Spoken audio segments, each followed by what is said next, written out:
Hello everyone, welcome to today's class. In today's class, we are going to talk about event bidding.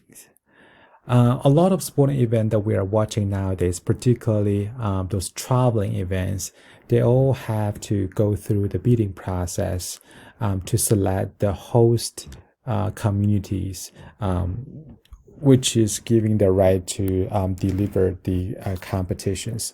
So, for instance, the Olympic Games, FIFA World Cup, these international sports competitions, and also some even regional competitions like and NCAA conference tournaments, right? So they all have to go through the bidding process to select the facilities or either select a city or select a nation to host this kind of event. So this is about event bidding. So an event bid technically is a competitive process in which the objective is to win the right to organize a specific sporting events. During the event bidding process, there are two different types of governing bodies or organizations involved. The first one is called right holders. The right holders are the groups of the people who will determine made decisions as to who has successfully won the bid, and which means which cities or which countries and which stadiums are able to hosting these events. And the second one is called event owners. Or event owners, they normally involve sport governing bodies or different levels. So give you example, Cleveland will be hosting the NBA All-Star Games in 2022. So for the NBA All-Star Game, so NBA obviously is the event owner because they own the NBA All-Star Game. So every year they're going to select cities to see who's actually very interesting in hosting the NBA All-Star Games. So maybe multiple different cities are interested in hosting these games. So they're going to submit a bid to the NBA, and NBA will eventually decide which cities will actually want the right to host these All-Star Games. So a lot of these events owners, they are sports governing bodies. So we have different types of sporting governing bodies involved. We have international level sporting governing bodies like the IOC, which is International Olympic Committees. Obviously, they own the rights of the Olympic Games. So every 4 years, they're going to select the Winter Olympic Games hosting city and Summer Olympic Games hosting city, right? And also we have international federations like FIFA, which is the most well-known one, and IAAF, which is International Track and Field Athletics Association. So they also have their own competition. The FIFA has a FIFA World Cup, which is really well-known internationally. So they're also going to select the country to host the FIFA World Cups, either men's World Cups or women's World Cups. Right. So for the IAF, which is Track and Field Athletic Association, they have the World Championships every 2 years. So they're also going to select the city to host the World Championships. Right. So international sports organizations such as WTA, PGA, LPGA, and ATP, so those tennis and golf governing bodies, they are also hosting different types of events. They're selecting different sites to host their tournaments, right? So those are international sports governing bodies. In addition to the international sports governing body, we also have NGB, which is we call them national governing bodies. Right, national governing bodies include like the U.S. track and field, USA swimmings, USA soccer. So they have different kind of tournament they're going to host. Right, USA track and field, for instance, they need to host the Olympic trial, like they need to host the national championships, right? So they own this competition. They're going to select the site to host this kind of competition. We have the NGO, national non-governmental associations such as AAU. They also have annual events. They provide a competition opportunities for those amateur athletes to be part of their sports festivals like NCAA, NJCAA, and NAIA. Those are colleges, intercolleges, college sports governing bodies. We also have high school athletic associations, right? So they have different levels of association. They all have the competitions. They all most of the competition organized by these governing bodies, they will have to go through the bidding process. So for a city, if they want to bid for a particular event, so they have to have a very solid understanding about the basic requirements. So different kind of competition, the requirement obviously is different. We'll give you some examples here. The textbooks also show you these examples. So MPA colleges ultimate championships. There's a 3 days competition, so they require the whole city need to have at least 450 hotel rooms, because they want to use these 450 hotel rooms to accommodate 600 athletes, right? So USA Junior Olympic boys volleyball is it's a nearly 5 days competition, but they have about 14,000 athletes for all around the country to participate in the competition. So they need 9,500 rooms, right? And nice, right? The MAIA Baseball National Championship is a 5-day competitions. So they would need, there are 300 athletes participate. They would need 750 room nights. In the USA Water Polo Junior Olympic Games, they have 8,300 athletes. They would need 5,000 room nights, right? So they give you, so those are like a basic things they would need, right? You would need a facility. You definitely would need the accommodation that you can host these athletes. So those are like very basic things. If you want to host slightly bigger events, such as like NCAA women basketball tournaments, this national championship has been hosted every year, right? They also have Final Four host. So what are the basic requirement? Based on the NCAA, the basic requirement will be, if you want to host the women basketball tournament, is the first thing. So you need to have the information about infrastructures. What kind of facility do you have? How many basketball court do you have? How many practice court are you going to provide to these athletes? So those are the basic requirements. And each of the city, they also need to present your demographics, how many people living in this area. So they give NCAA some idea about how many fans, how many potential customer will be interested in coming to watch the competitions. And they will also want you to provide information about lodgings, how many hotel do you have, and they can accommodate these athletes. What kind of transportation are you going to provide? Like public transportation, shuttle bus pick up the athlete from the airport, from the hotel. So like how many those are you going to plan, and how many restaurants are you going to support athletes, right? And a lot of time, to bid for the NCAA women basketball tournaments, you also need to submit a marketing plan to let people know how are you going to market this competition, letting more people to know about this competition. You also need to let them know about your security plans, how you're going to protect athletes' safeties, the staff, these official safeties, and also ticketing plans. How many tickets are you going to sell, right? And what price? Give them the idea. And they also want to know a little bit more about the community support, which is also very, very important, right? So they want to know how many residents are going to support having such a big tournaments in the cities, right? And also they want you to come up with some auxiliary events. So these auxiliary events, a lot of time is like fan festers, right? Fan festers is those fans, maybe they're not quite interested in going to watch the competition, but they want to be there to participate in other events associated with these competitions. So they want to know where and when will the fan fester be, and what other events will go on in conjunction with these Final Four games. How will the whole cities engage with these younger generation? So they want to know more about it. So you need to come out with a lot of solid plans, and then submit your proposals to the NCAA, and let NCAA to decide which cities will be hosting the national championships, basketball national championships.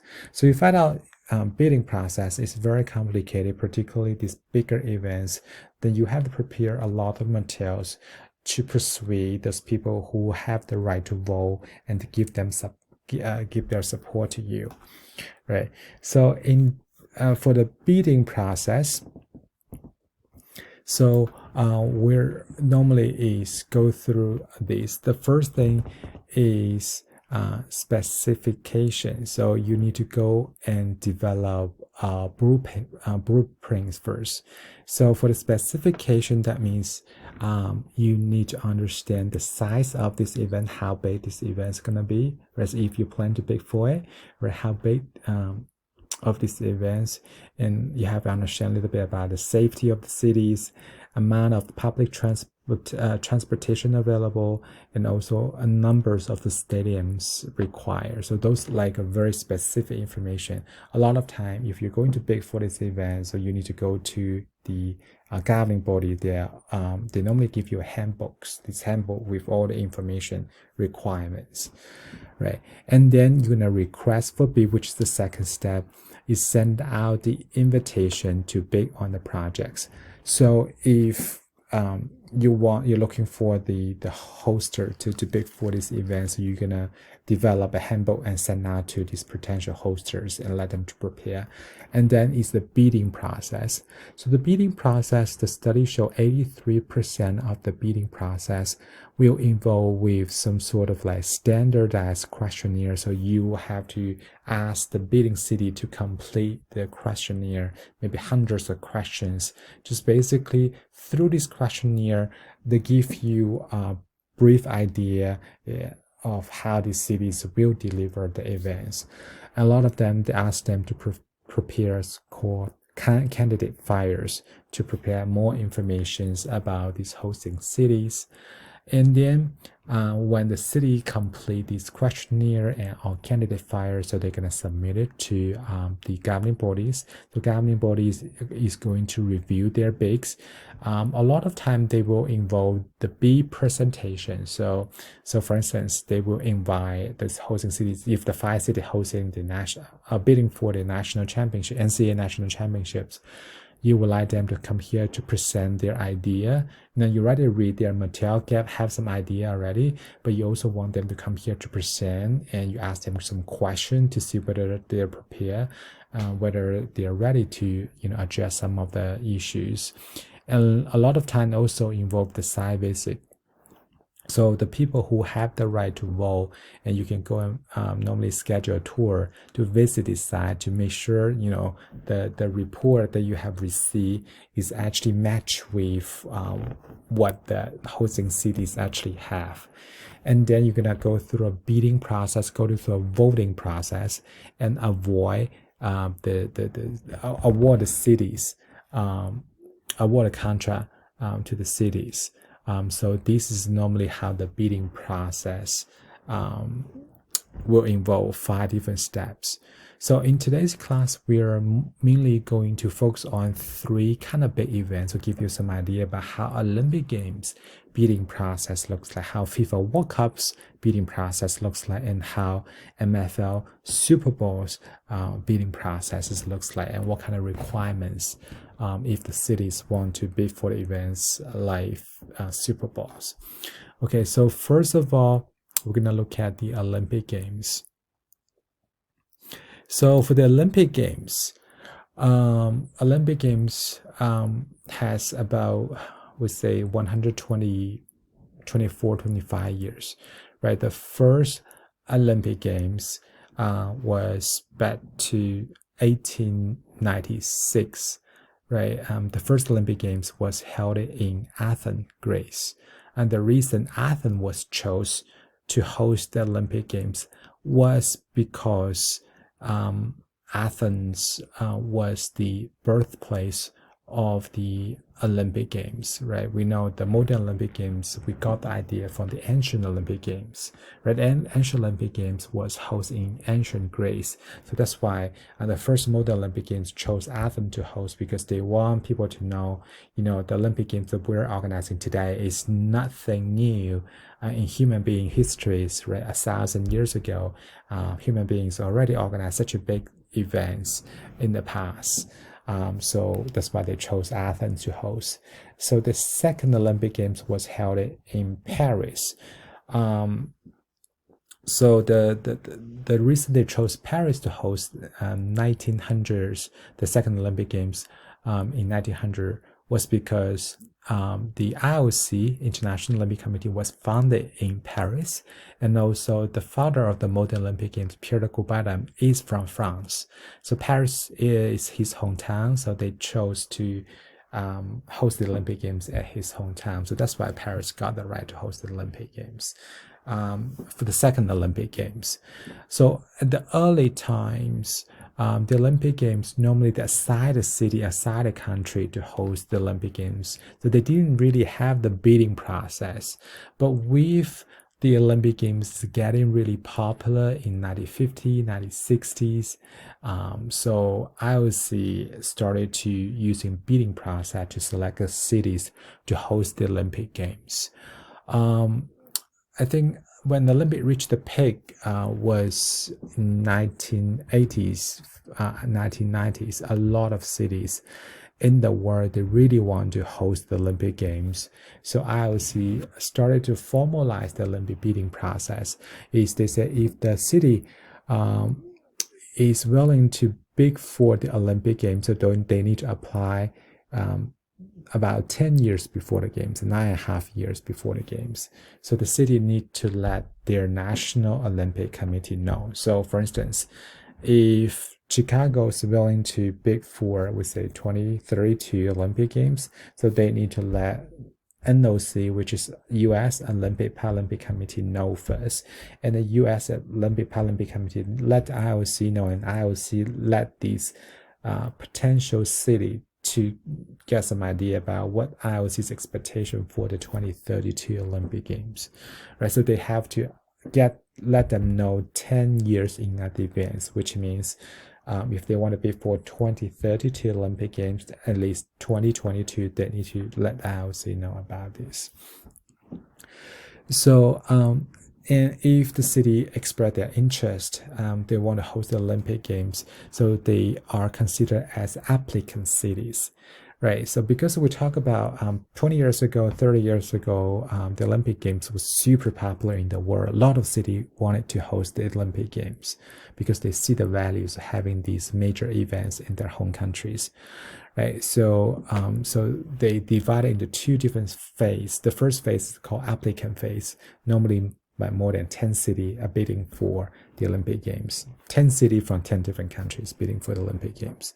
And IOC understand, Olympic Games can only award to one city, which means one country will get the rights. So they don't want a lot of cities to waste their monies because, not that many cities are qualified for hosting the Olympic Games because such a big events. So they created two different phases. The first one's applicant phase.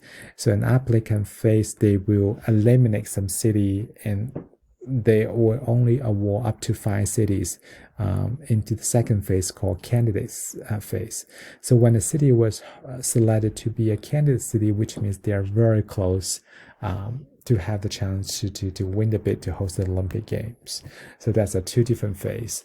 So the whole city normally will be determined 7 years before the games, which is also realistic because the Olympic Games is big, right? Nowadays, the Olympic Games, you have about 11,000 athletes from all around the world. You have 5,000 officials. You also have 5,000 to 6,000 media professionals from all around the world come here to report the games.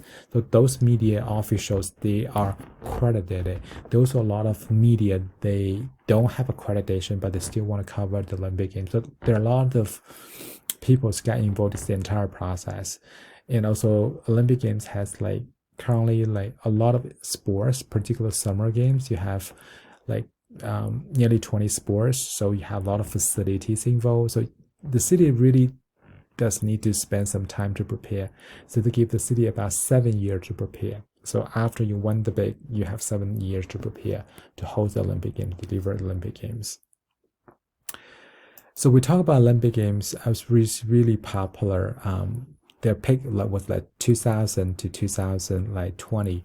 You can see at that time, a lot of cities are willing to bid for the Olympic Games. 2000 Olympic Games, there were 8 cities bidding for the Olympic Games. By 2024, you can see there were more than 10 countries, 10 cities were willing to host the Olympic Games. The competition is really, really intensive. And for the city who did not win the right to host the Olympic Games, of course, they also have to spend money. And a lot of time they have to waste the money because their bid was not quite successful. To prepare for having, these opportunities is really cost them a lot of monies. All right. So for the Olympic bidding process, we talk about the two phases. The first phase is called the invitation phase, right? So those people will have to go and complete about those cities will have to go and complete about 137 pages surveys. Right, so if the cities want to bid for the Olympic Games, first of all, they have to pay $50,000 for the service fee just for paying to the IOC, and the IOC will use that money, to review their applications materials, right? And for the city who got the chance to enter the second phase, which is the candidate phase, they will also need to pay about $50,000 for the service fee. And the stage 3, they will have to pay about $150,000. And when you enter in the candidate phase, there are 3 types of the material that you have to prepare. You can see 3 different types of questionnaire. The first one, you let people to know about visions, games concept, strategy.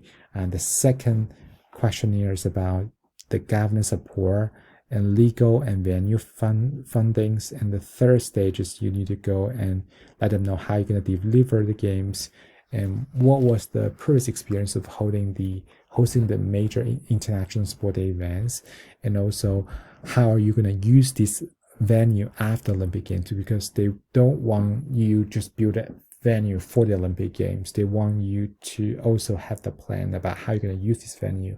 You're not just spend a lot of money, build up a venue, it's only used for once, right? So they also want to know about the venue legacy as well. So this is the 2 different phases. So traditionally, the IOC is create something called evaluation committee. So there are 4 members for 4 different countries. They organize an evaluation committee. So they're going to visit those candidate cities and look at how they prepare. And they're going to write a material and send it to about 100 IOC members. And then about this 100 IOC member will vote and determine which cities will be hosting the Olympic Games. So those are Olympic Games bidding process. You have to know about the Olympic Games is they award the event to cities, but a lot of time the cities will be hard to host all different kind of competitions. A lot of time the city can go and work with other city to host these events together, because some sports, the Olympic Games, they have the sports like sailing, right? They have sport like rowing. So those sports, they have particular requirements, right? It's not all the cities you have the lake or you have a big ocean that you be able to host this kind of events. So to solve that problem, so I always say, the cities is mainly going to host these events, but you will also need to collaborate with other cities if that's necessary. So give example, 2012 London Olympic Games. So London does have a river, so they can have the rowing competition. But for the sailing competition, the 2012 London Olympic Games, the sailing competition was held in Weymouth. So those are the Olympic bidding process. So speaking about the Olympic bidding process, also I want to spend some time to talk about U.S. Olympic bidding histories. So U.S. is actually the country that has been hosted Olympic most in the world. If you look at the history, U.S. has held 4 Summer Olympic Games and 4 Winter Olympic Games. Total, U.S. held 8 Olympic Games in total. So France held 5 Olympic Games, including 2 summer, 3 winter Olympic Games. Japan held 4 Olympic Games, including 2 summer and 2 winter Olympic Games. Right. So do you know which city was the first American city to host the Olympic Games? Interesting was the first American city to host the Olympic Games was St. Louis. Initially, St. Louis was not awarded the right to host the Olympic Games. We talk about the first Olympic Games was held in Athens. Second Olympic Games was held in Paris. Right, the third Olympic Games, they say, U.S. is also very interesting in hosting the Olympic Games. So they say, U.S., you can go and host the Olympic Games. So, and U.S. at that time, they chose Chicago to host the 1904 Olympic Games. But Chicago at that time was also hosting World Economic Fair that year. So World Economic Fair was a very big deal at that time. But Olympic Games was not like a big deal 120 years ago, 100 years ago. All right. So Chicago said, well, we couldn't really host these two big events at the same time. So they decided to give up the opportunity to host the Olympic Games. So St. Louis became the first American city to host the Olympic Games, right? If you had a chance to visit, I think Washington University in St. Louis, you're still able to see the venue. I think their football practice field was the place where the third Olympic Games was hosted in 1904. So it was actually very interesting.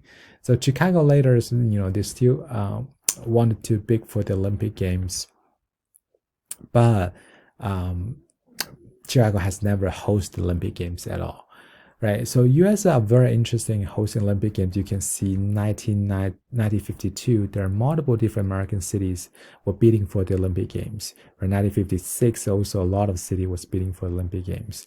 So Los Angeles has bid for 10 Olympic Games. So they want to hold Olympic Games badly, and they bid for 10 Olympic Games.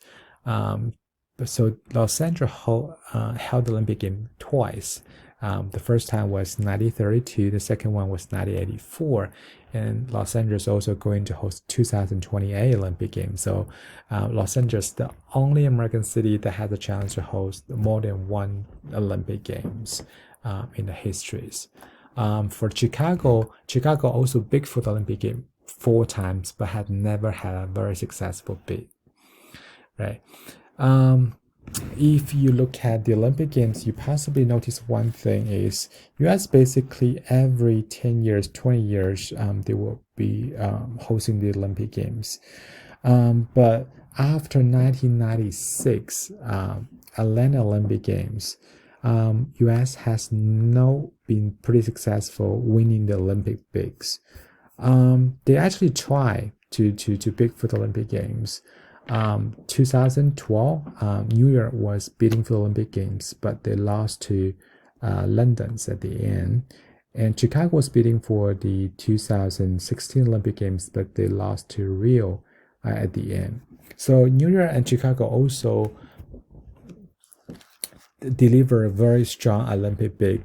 The reason they lost the bid was because the U.S. Olympic Committee and IOC did not have a very good relationship in those 10 years, because the U.S. has been shutting a lot of like sponsorship revenue from the IOC. Because if you look at IOC's top revenue dollars, half of them company were American companies. So U.S. Olympic Committee does share a lot of revenues from the American sponsors who are sponsoring the international Olympic committees. But I also think the USOC shared too much and asked them to give us some of the revenue dollars from those sponsorships. But USOC refused to do that. So that's why US has not been successfully winning any bid since 1996 Summer Olympic Games. So US also bidding for 2024 Olympic Games. These Olympic Games was actually very interesting. So in 2013, U.S. Olympic Committee, since they were going to be for 2024 Olympic Games, so they sent out invitation letters to 35 cities to ask them whether they would be interested to bid for the games. So at the beginning, like San Francisco, like Tulsa, like Philadelphia, like Dallas, and San Diego, they showed I'm pretty interested. So what will be the basic requirement for hosting the Olympic Games? In the letter, USOC said you need to have, first of all, $3 billion prepared. So those are the budget for the venue constructions and other basic infrastructures upgrade. The second thing is criteria is that you need to have 45,000 hotel bags. You need to build up Olympic Village that you can have. You will need to have a 16,000 bags with the facility for 5,000 seat dining, and also about 15,000 media and broadcast professional will come to the events. You also need to have an international airport, and also you need to provide public transport. So those are the basic criteria if you want to host the Olympic Games. So among these 35 cities, so there were 4 cities, we say, in the final list: Boston, DC, LA, and San Francisco, right? When they chose these cities, so at the beginning, USOC chose Boston to bid for the 2024 Olympic Games. Boston said yes at the beginning, but because the public voting was really low, a lot of people in Boston were not quite happy for Boston host the Olympic Games. They say Boston doesn't need Olympic Games because the public vote was below 80%. So 80% is kind of very important. If you don't have a very strong public support, IOCs will be very likely not to select you to host the Olympic Games. So the studies show Boston has a very low public support. Only 48 of the citizens support the bids. So Boston finally dropped off the Olympic bids.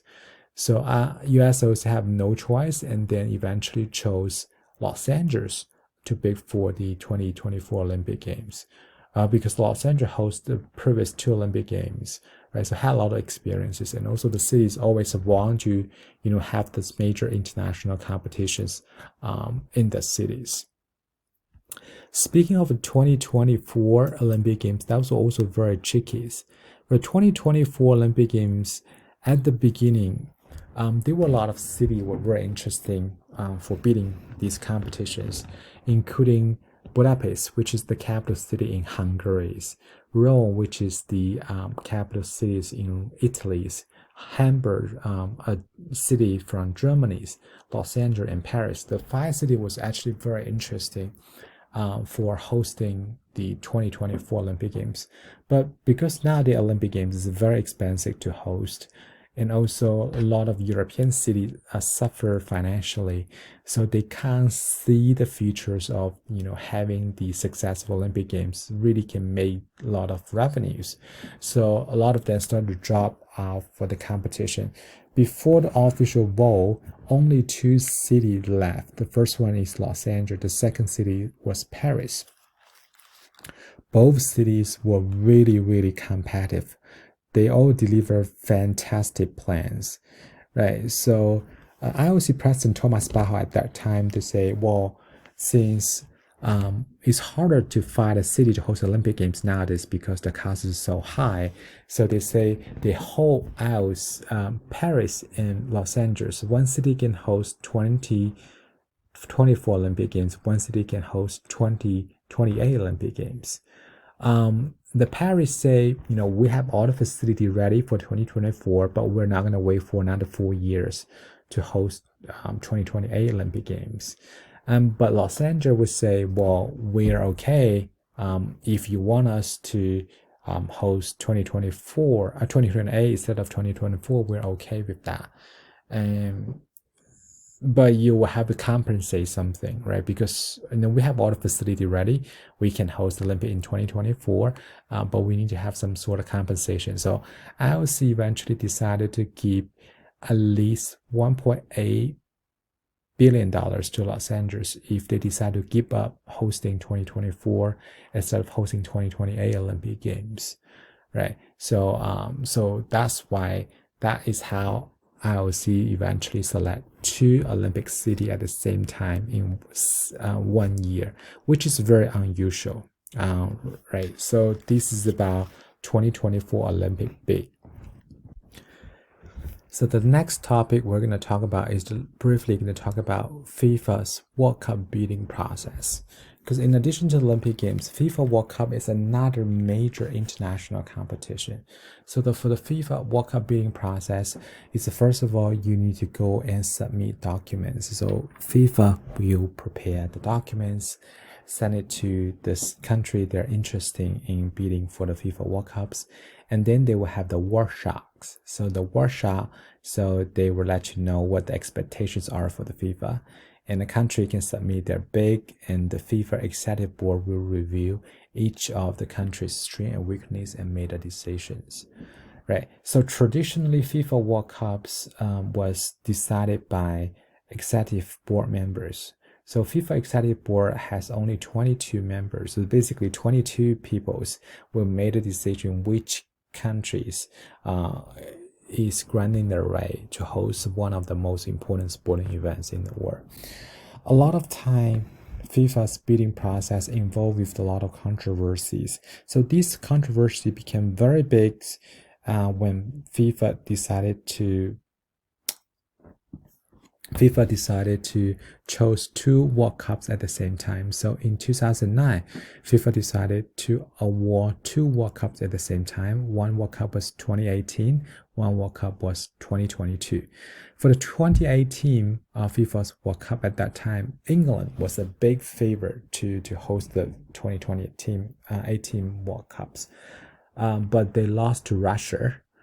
And also 2022 FIFA World Cups, so US was actually big favorite at that time, but surprisingly US lost to Qatar in the last round. You can see about 14 FIFA executive board members support Qatar and 8 members vote for the US. So those decisions became very controversial, and media started to investigate whether there was some corruption involved among these 22 executive board members, which also forced FIFA to reform. So nowadays, FIFA World Cup's bidding process is slightly different. So now the FIFA World Cup bid is voted by all FIFA member countries. So FIFA does have about 200 members. So each country has one vote to decide whether FIFA World Cup will be hosted by which countries. So when we look at FIFA World Cup bidding process, there are a lot of controversy and a lot of dramas, right? First of all, the first FIFA World Cup was held in 1930s. So because soccer is the most popular sport in the world, so when FIFA World Cup was held for the first time about 90 years ago, that was really popular. You can see 8 countries really want to host the World Cups. And the first World Cups was held in Uruguay. Uruguay was the Uruguay team won the FIFA World Cups. So in every FIFA World Cups, basically FIFA appoint the country to host the World Cups. But they become pretty controversial in 1970s. So in 1970s, FIFA suddenly decided to award 3 World Cups at the same times, right? So one is 1974, one is 1982, one is 1978. So 1978, at that time, there are 3 countries was bidding for the World Cup. They're all from America and South America countries, right? Mexico, Colombia, Argentina. So Argentina won the bigs. But 1974 and 1982 was also very tricky. So 1974, at that time, West Germany, Italy, and Netherlands and Spain, they were bidding for the World Cup. But in the last minute before they vote, so Spain dropped off the competition, and Spain told Germany, say, I'm going to drop out of competition, I'm going to support you. And for the 1982 World Cup, you're going to support me. And eventually, Germany easily to win the 1974 bigs, and Spain easily to win the 1982 bigs. So there are a lot of like collaboration under the table at that time when FIFA decided to allow multiple World Cup to be awarded at the same time. And also in 1994, US was actually tried to bid for 1986 World Cup, but didn't really successful. didn't really succeed. But 1984 was the second time for the US to bid for the World Cups. So US eventually won the World Cup and hosted the World Cup for the first times. And also another very interesting, tricky thing is 2002 World Cups. So in 2002 World Cup, because FIFA won, each continent will have the opportunity to host the World Cup, but Asia has never hosted the World Cup at all. So they decided 2002 World Cups will be held in Asia, very likely to be held in Asia. But Mexico also want to host the World Cup as well. So Japan and Korea, if you know the history about Japan and Korea, those two countries not getting along with each others because Japan invaded South Korea for like 40 years during the World War II. So basically, people from South Korea hate Japan, and Japan doesn't really like South Korea. So Japan and South Korea, they all submit their bid at the very beginning. But in the last minutes, those two countries decided to collaborate together in order to let Asia to have the 2022 World Cups. So eventually, Japan and Korea, they create a co-bid in the last minutes. So they won the bid very easily, defeat Mexico, and let Asia to host the first World Cups in the continents. So after Japan and Korea World Cups, so for the major international competition, this co-bid became very, very popular. These co-bids also give a lot of countries the opportunity to host the World Cup because a lot of European countries, they are very small, right? To host this kind of FIFA World Cup, you do need to have 10 cities with 10 big facilities to host. It will be really hard, but having these co-bid is made the international soccer tournaments become a lot easier to be hosted by these nations. So after Japan hosting the World Cup pretty successfully in 2002, Japan and Korea. So in Europe, European Football Championships in 2008, it was held in Austria and Switzerland. In 2012, it was held in Poland and Ukraine. So they find out two countries, or even more than two countries, work together to bid for these kind of major competitions. It's a lot easier for them to win, and also it's a lot easier for them to host, right? In the 2026 World Cups, so US suggests, so why don't we just host the World Cup together with Canada and Mexico? So they decided to collaborate to work with Canada and Mexico together. Compared to previous World Cup, 2026 World Cup is a little bit different because this time involved 48 teams. So in the past, World Cup has 32 teams. To accommodate 48 teams, that means the country will have to host more games. You need to have more city to host these kind of World Cups. So US and collaborate with Mexico and Canada together to create a co-bid and go against Morocco, right? So FIFA made a decision in 2018 that US, Canada, and Mexico will collaborate together to host the 2026 World Cups. We talk about this World Cup is also kind of different compared to previous World Cup bid. Previous World Cup bids were decided by the FIFA executive board members, but this World Cup bid was decided by all the members. You can see US eventually got 134 votes, Morocco got 65 votes, right? Most of the Morocco's votes coming from African countries. A few European Asian countries also support Morocco's, but US, this co-bid has got support from all Central America, South America, Oceania, Asia, and European supports, right? So this is how the 2026 World Cup was decided. So this is about FIFA World Cup bid. So for the FIFA World Cups bids, is another kind of good example to show you how international sporting events get involved in this World Cup bidding process.